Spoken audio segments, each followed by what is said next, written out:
थोड़ा ढूंढना पड़ेगा, थोड़ा सा ट्रिकी हो जाता है क्योंकि उसके लिए अलग से बटन यहाँ पर दिया है। इतने फीचर्स दे रहे थे तो वेंटिलेटेड सीट डाल सकते थे, लेकिन वहाँ पर कॉस्ट बढ़ जाती। कूलिंग में कोई दिक्कत नहीं होगी। पुरानी बोल रहा हूँ इसलिए क्योंकि फेसलिफ्ट आ गया इसलिए पुरानी बोल रहा हूँ, लेकिन ये नई नई है, शांति आपको केबिन में मिलती है तो उसके लिए आप तारीफ करिएगा। आज के गाने सुनेंगे तो थोड़ा सा लगेगा कि थोड़ा और बेहतर होना चाहिए था साउंड सिस्टम। अगर इसके ऊपर जाने की कोशिश करेंगे तो वहाँ पर दिक्कत होगी। Hyundai या मारुति ने लॉन्च की होती तो इसकी वेटिंग इतनी लंबी होती कि आप इसे प्राप्त भी नहीं कर सकते थे। क्या अभी भी भारतीय बाजार में 6 लाख रुपए की कीमत में गाड़ी खरीदी जा सकती है? इसका जवाब है हाँ, अभी भी कुछ गाड़ियां अवेलेबल हैं जिन्हें आप खरीद सकते हैं। लेकिन जब आप बात करेंगे बी कैटेगरी एसयूवी की तो वहां पर निसान मैग्नाइट आपका स्वागत कर लेगी। 5,99,000 रुपए से कीमत शुरू होती है और 2024 में आकर भी इस गाड़ी में एक बढ़िया फेसलिफ्ट आ गया, लेकिन कीमत में कोई बदलाव नहीं हुआ। और यहाँ पर आज मेरे साथ ये गाड़ी फिर है और मैं आपको बताने वाला हूँ कि 2024 में जो बदलाव हुए हैं वो कितने प्रासंगिक हैं, चलाने में क्या कोई फ़र्क आया है उसका जवाब दूंगा। माइलेज कितना दे सकती है तो ये मेरे साथ CVT है, वो आपको बताने वाला हूँ माइलेज कितना देगी। ये आपको नेचुरली एस्पिरेटेड 1 लीटर और 1 लीटर टर्बो के साथ में मिलती है। साथ में जब आप चला रहे होंगे स्पीड ब्रेकर वगैरह आएगा तो वहाँ पर कैसे परफॉर्मेंस रहता है और क्या इस सेगमेंट में आपको सब कुछ छोड़कर इस मैग्नाइट की तरफ बढ़ना चाहिए, इसका जवाब देने आया हूँ। तो ये मेरा ड्राइव रिव्यू होगा जहाँ पर आप कंफ्यूज हो रहे होंगे 10 लाख रुपए के अंडर में आप गाड़ी तलाश रहे हैं, तो मुझे लग रहा है उसका सीधा जवाब अगर आप मैग्नाइट भी विकल्प के रूप में देख रहे हैं तो मिल जाएगा। और पुरानी मैग्नाइट से कितनी अलग हुई चलाने में इसका भी जवाब आपको मिल जाएगा। तो चलिए शुरू करते हैं और आपको सब कुछ बताते हैं इस नई निसान मैग्नाइट के बारे में। नई निसान बोल रही है, मेरे लिए ये फेसलिफ्ट है। तो चलिए शुरू करते हैं। Got an ache inside of me. It's a deep hole where I bleed. Oh, can I seal it? You're like an ocean without land. Not a single grain of sand.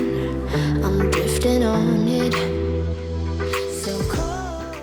Magnite के rear seat पर ना जब पहले बैठा था तो मैंने बोला था कि एक अच्छी जगह ऑफर करती है, मतलब इस जगह पर जिस प्राइस पॉइंट पर मिलती है जहाँ से शुरुआत होती है वहाँ पर अगर रियर सीट कंफर्ट की बात करेंगे और ख़ास करके इस वेरिएंट पर जाएंगे टॉप वेरिएंट की तरफ तो आपको कुछ ऐसी जगह मिलने वाली है। अमित विधि कंफर्टेबली बैठे हैं, अगर सामने बैठूंगा तो मेरा वाला ही एडजस्टमेंट है ये सीट भी, और मैं जब यहाँ पर बैठा हूँ देखिए अच्छा लग रहा है। थोड़ा थाई सपोर्ट और अच्छा होता तो अच्छा रहता, लेकिन परफेक्ट, मतलब कोई दिक्कत नहीं है। यहाँ पर 2 लोग आराम से बैठ सकते हैं, हालांकि तीसरा बंदा भी आजकल तो बैठ ही जाता है तो उसका मुझे कुछ बोलना ही नहीं है।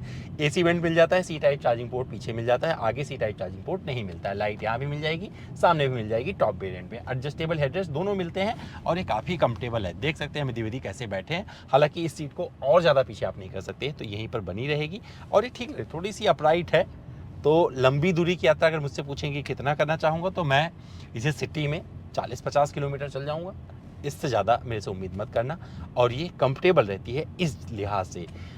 AC की कूलिंग परफेक्टली मुझे मिल रही है और जिस तरीके से जो कंपनी दावा कर रही थी चीज़ों में तो वो भी सब आपको यहाँ पर फील मिलने वाला है। सॉफ्ट टच यहाँ पर दे दिया गया है तो काफ़ी अच्छा लग रहा है। तो एक कंफर्ट एक लेवल का इसमें बढ़ गया है। आइसोफ्लेक्स चाइल्ड सीट वगैरह भी इसमें आती है, तो बच्चे अगर छोटे हैं उन्हें बिठाना चाहते हैं तो उनके साथ भी आप मैनेज कर सकते हैं। यहाँ से बैठकर बाहर की दुनिया देखेंगे तो ये फ्रंट वाली सीट का जो ये आपको हेडरेस्ट दिख रहा है ये आपकी थोड़ी विजिबिलिटी बाधित करेगा, लेकिन यहाँ से बैठ के जब ऐसे झांक रहे होंगे ना तो पीछे सामने पूरा का पूरा नज़र आता रहेगा। व्यूइंग एंगल काफ़ी अच्छा है और आप बोर नहीं होने वाले यहाँ बैठकर। मोबाइल फ़ोन मैंने ऐसे लगा दिया है, एक बंदा लगा सकता है और यहाँ पर कप होल्डर भी दे दिया है तो कॉफ़ी वगैरह का भी आनंद आप ले सकते हैं। दरवाजे पर भी पानी की बोतल बड़ी आ जाएगी, तो ये भी अच्छी चीज़ें हैं। तो कुल मिलाकर अगर मुझसे पूछेंगे कि रियर सीट कैसा रहता है, अगर आपको रियर सीट के लिए मैग्नाइट को खरीदना है तो ध्यान रखिएगा 5-6, 5-7 तक तो परफेक्ट है, कोई दिक्कत नहीं है। इससे जब ज़्यादा हाइट होगी तो रियर सीट पर बैठने के लिए इस गाड़ी को मत खरीदना। तो खरीदना किस लिए फिर, चलिए मैं आपको आगे लेके चलता हूँ और वहाँ पर बताता हूँ तब आप इसे किस लिए खरीदना। तो चलिए कुछ बात कर लेते हैं अब उस एक्सपीरियंस की जो मैंने 2024 मैग्नाइट के साथ में किया है, क्योंकि मैग्नाइट का जो मेरा एक्सपीरियंस रहा है लंबा चौड़ा रहा है, इसमें कोई बहुत बड़ा बदलाव नहीं हुआ है। जो इंजन आपको मिलते हैं तो यहाँ पर वो 4 इंजन ऑप्शन बता रहे हैं, लेकिन ऐसा कुछ नहीं है, 2 मिलते हैं, एक नेचुरली एस्पिरेटेड और एक हो गया टर्बो। टर्बो में क्या है, मैनुअल ट्रांसमिशन के साथ में जो इसका 1 लीटर टर्बो है उससे 100 PS और 160 Nm का टॉर्क निकलता है, जबकि CVT में ये जो मैं अभी चला रहा हूँ उसमें 100 PS और 152 Nm का टॉर्क हो जाता है। तो चलाते हैं और इसे थोड़ा सा बताते हैं आपको जो मैंने एक्सपीरियंस अभी तक किया है। 200 किलोमीटर के आसपास का मैंने ड्राइव किया है इस गाड़ी को।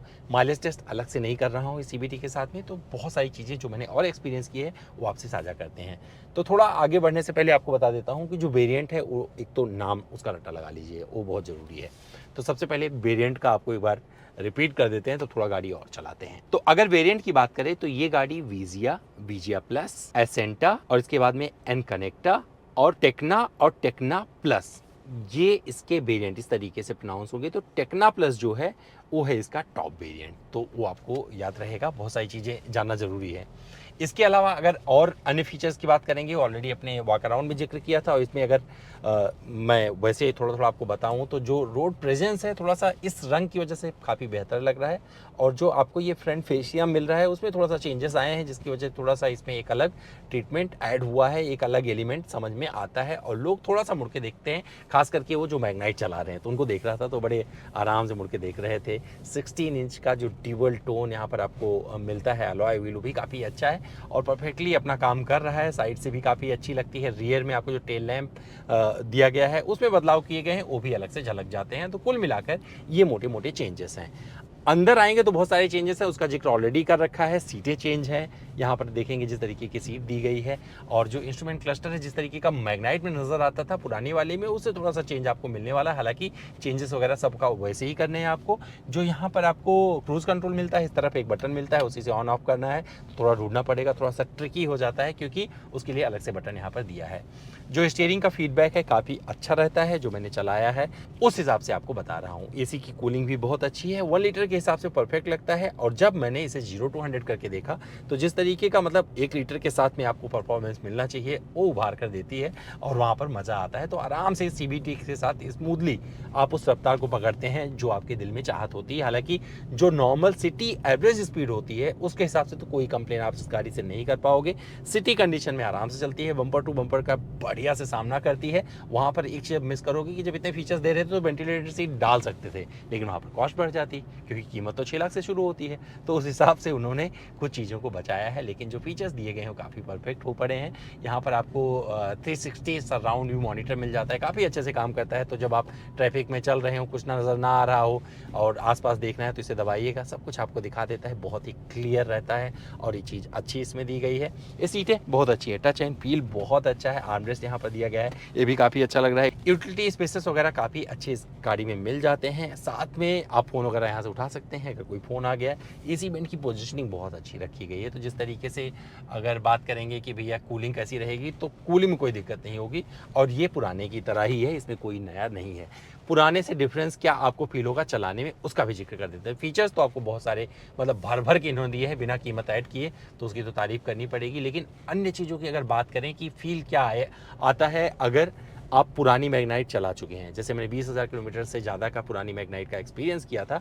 पुरानी बोल रहा हूँ इसलिए क्योंकि फेसलिफ्ट आ गया है, इसलिए पुरानी बोल रहा हूँ, लेकिन ये नई नहीं है क्योंकि नया तब होता है जब सब कुछ बदल जाता है। तो ऑल न्यू नहीं है, ये फेसलिफ्ट है, लेकिन प्रॉपर फेसलिफ्ट है। एक ऐसा फेसलिफ्ट है जिसको आप अप्रिशिएट कर सकते हैं कि कीमत नहीं बढ़ाई है और फीचर्स इन्होंने भर के ऐड कर दिए हैं।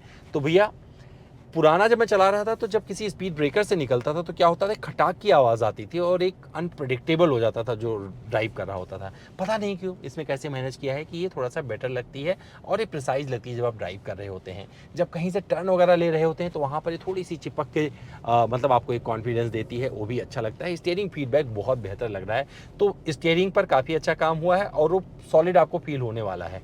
तो पुरानी से कंपेयर करेंगे तो केबिन इंसुलेशन बेहतर लगेगा, ड्राइवेबिलिटी थोड़ी बेटर लगेगी, इंजन का पावर वगैरह वही सब कुछ आपको सेम फील होने वाला है। लेकिन जब आप 80-90 की स्पीड पर चला रहे होंगे तो जिस तरीके का इंसुलेशन आता है, बना रहता है, शांति आपको केबिन में मिलती है, तो उसके लिए आप तारीफ करिएगा। आर्कमीज का इसमें साउंड सिस्टम दिया गया है जो कि एक डिसेंट साउंड क्वालिटी आपको देता है। बहुत धमाकेदार नहीं है, लेकिन अगर आप नॉर्मल गाने सुनते हैं 80-90s हो गया या फिर आज के गाने सुनेंगे तो थोड़ा सा लगेगा कि थोड़ा और बेहतर होना चाहिए था साउंड सिस्टम, वहाँ पर थोड़ा सा कंप्लेन आप कर सकते हैं।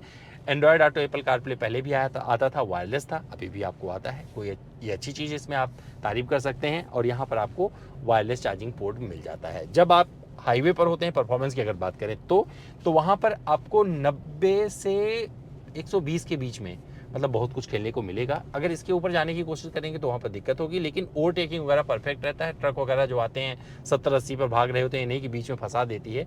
तो यहाँ पर 1 लीटर टर्बो के साथ में अच्छा अपना काम कर रही है। हालांकि 1 लीटर का जो टर्बो पेट्रोल है इस बॉडी वेट के साथ में लगता है कि ये पिद्दी भर का है, थोड़ा कहीं ना कहीं आपके अंदर आएगा कि ये थोड़ी अंडर पावर है। लेकिन ओवरऑल अगर उठाकर देखेंगे जैसे सिनेरियो, तो वहाँ पर ये कहीं से डिस्टर्ब नहीं करेगी। उनको डिस्टर्ब करेगी जिनको सिर्फ परफॉर्मेंस के लिए गाड़ी चाहिए होती है। आपको बढ़िया माइलेज चाहिए, आराम से चलाइएगा, क्रूज कंट्रोल पे लगाइएगा। ये हाईवे पर जैसे 18-19 बहुत सारे लोग निकालते थे, वो वाला माइलेज आराम को उससे ज़्यादा ही मिलेगा, कम नहीं मिलने वाला है माइलेज। तो ये सारी चीज़ें मिलाकर काफ़ी अच्छी बन पड़ी है। स्पीड ब्रेकर से जब आप निकलते हैं तो परफेक्ट लगता है, जो सस्पेंशन ट्रेबल है परफेक्ट बन पड़ा है और अच्छा लगता है। रियर सीट का ऑलरेडी मैंने जिक्र किया था कि वहाँ पे मैं बड़े कंफर्टेबली बैठा हुआ था। और यहाँ पर अगर बात करेंगे तो ड्राइवर ओरिएंटेड कार है, अच्छी लगेगी। अगर आप खुद ड्राइव करना पसंद करते हैं तो ये कहीं से डिसअपॉइंट नहीं करने वाली है। तो चीज़ें अच्छी दी गई हैं, फीचर्स अच्छे ऐड हुए हैं और ओवरऑल अगर एक्सपीरियंस की बात करेंगे तो वहाँ पर भी कोई दिक्कत नहीं है। अगर बात करेंगे सडन ब्रेकिंग की, तो सडन ब्रेकिंग करके देखा अपने टाइम से, मतलब एक सही जगह पर रुक जाती है, तो ब्रेकिंग बाइट्स अच्छे हैं। और अभी कहीं से भी कोई ऐसी चीज़ नज़र नहीं आई जिसका बोलूँ कि भैया यहाँ पर क्वालिटी इशू है। तो यहाँ पर चीज़ें समझ में आएंगी और अच्छा लगेगा। तो प्रीमियम फील जो देने की इन्होंने कोशिश की है वो अच्छी है, साथ में अब ये ज़्यादा सेफ हो गई है। तो जितने भी स्टैंडर्ड सेफ्टी फीचर्स होते हैं, पूरी लिस्ट यहाँ पर आप देख सकते हैं, वो सब कुछ आपको इस गाड़ी में मिलता है और इसका पूरा ध्यान रखा है निसान ने। तो चीज़ें अच्छी हैं, जो बदलाव किए गए हैं परफेक्ट बन पड़े हैं और जो फीचर्स ऐड किए गए हैं इसलिए काबिल तारीफ हैं, क्योंकि उसके लिए कोई अलग से इन्होंने चार्ज नहीं लिया है। तो अभी यहाँ पर दिक्कत क्या आएगी? दिक्कत सिर्फ ये आएगी कि जो लोग निसान मैग्नाइट चला रहे हैं उनको दिक्कत नहीं होनी चाहिए। तो इसलिए निसान की जिम्मेवारी बनती है कि उनके आसपास शहरों में टच पॉइंट जरूर ऐड करें, जिससे सर्विस करवाने के लिए उन्हें दूर न जाना पड़े। और सर्विस सेंटर वालों को ये समझाने की ज़रूरत है कि जब कस्टमर वहाँ पर जाए सर्विस सेंटर पर तो उनकी बात सुनी जाए। और मुझे लगता है कि जो लोग मैग्नाइट चला रहे हैं सबसे पहले उनका फीडबैक लेकर निसान को फिर आगे बढ़ने की कोशिश करनी चाहिए। एक ऐसी गाड़ी है जो इंडिया में बनती है, पूरी दुनिया चलाती है। पूरी दुनिया को अगर एक मैग्नाइट पसंद है और इसके वेरिएंट के नाम भी उसी तरीके से बन पड़े हैं, तो मुझे लगता है कि इंडिया में बनने वाली इस गाड़ी को चलाने वाला कोई भी इंडियन दुखी नहीं होना चाहिए। और ये जिम्मेवारी बनती है निसान की। और मुझे लगता है कि ये फीडबैक, अगर आपका जो भी फीडबैक है अपनी मैग्नाइट के साथ में दीजिएगा, हम उसे कंपनी तक पहुंचाएंगे, कोशिश करेंगे और रिजॉल्व हो जाए।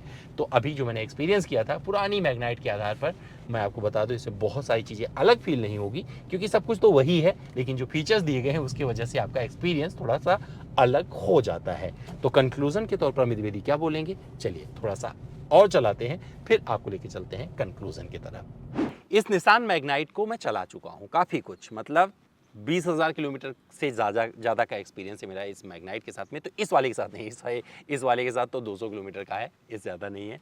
लेकिन आपको बताऊं, इंजन में कोई परिवर्तन नहीं किया है। ट्रांसमिशन जो आपको पहले मिलते थे वही अब भी मिलते हैं। तो नेचुरली एस्पिरेटेड में आपको मैनुअल ट्रांसमिशन मिलता है और इजी AMT मिल जाता है। जबकि जब आप 1 लीटर टर्बो की तरफ बढ़ते हैं तो वहाँ पर आपको ये CVT के साथ में और मैनुअल ट्रांसमिशन के साथ में मिलती है।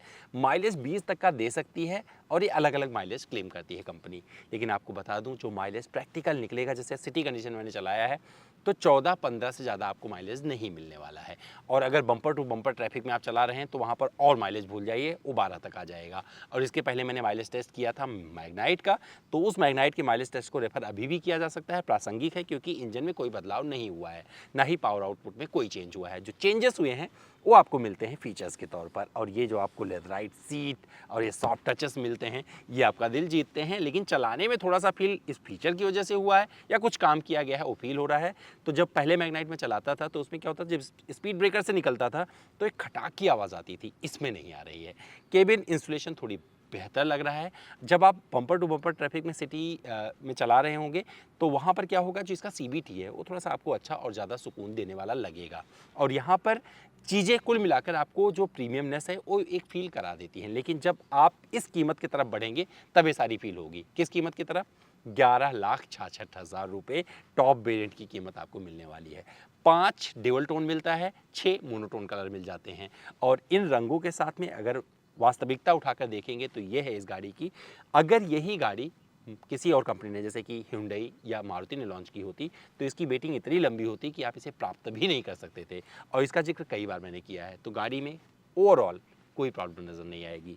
पीछे सीट पर बैठेंगे, एक कंफर्टेबल स्पेस ऑफर करती है जो कि काफ़ी अच्छा है। मतलब मेरे हाइट के हिसाब से भी अगर मुझे ट्रैवल करना पड़े पीछे बैठ कर तो कोई दिक्कत नहीं है। ड्राइव कर रहे हैं वहाँ मज़ा आएगा, सामान आप रख सकते हैं, 60-40 रेशियो में सीट को फोल्ड कर सकते हैं। 3 साल या 1 लाख किलोमीटर की वारंटी कंपनी इस पर ऑफ़र करती है। इनका डीलरशिप नेटवर्क धीरे धीरे बढ़ रहा है। मुझे लगता है कि अगर डीलरशिप नेटवर्क के साथ में सर्विस नेटवर्क का एक तंत्र अच्छा सा ये बुन पाएंगे तो मान के चलिए काम हो गया। वहाँ पर लोग ज़्यादा मैग्नाइट को पसंद करेंगे। तो जिन मैग्नाइट ऑनर से मैं मिला था बीते 1.5-2 साल में, तो क्या हुआ है कि 2020 के बाद में जब लोगों ने ख़रीदा था तो बहुत खुश थे 6 महीने तक। लेकिन इसके बाद में जब 1 साल बीता तो उनको लगा कि भैया उनको सही से सर्विस नहीं मिल पा रही है। और एक निसान मैग्नाइट ऑनर की नहीं, बहुत सारे निसान मैग्नाइट ऑनर की ये कहानी थी। लेकिन अब कितना बदला है तो हम क्या करेंगे, अगर आपके पास मैग्नाइट है ना तो कमेंट बॉक्स में लिखिएगा, हम आपसे मिलने आएंगे और आपसे पूछेंगे, सवाल करेंगे कि आप कितने खुश हैं और कंपनी क्या कर रही है। इसका सवाल कंपनी से किया जाएगा कि भैया गाड़ी तो आप ठीक एक गाड़ी बना रहे हैं, पूरी दुनिया को बेच रहे हैं, हमारे लिए प्राउड की बात हो गई, लेकिन इंडियन कस्टमर कैसे खुश हो पाएगा, इसका जवाब उनसे लाकर आपको दिया जाएगा। तो ये वीडियो कैसा लगा कमेंट करके ज़रूर बताइएगा। इंतज़ार कर रहे हैं कमेंट बॉक्स में। मैं फिर मिलता हूँ किसी और वीडियो में।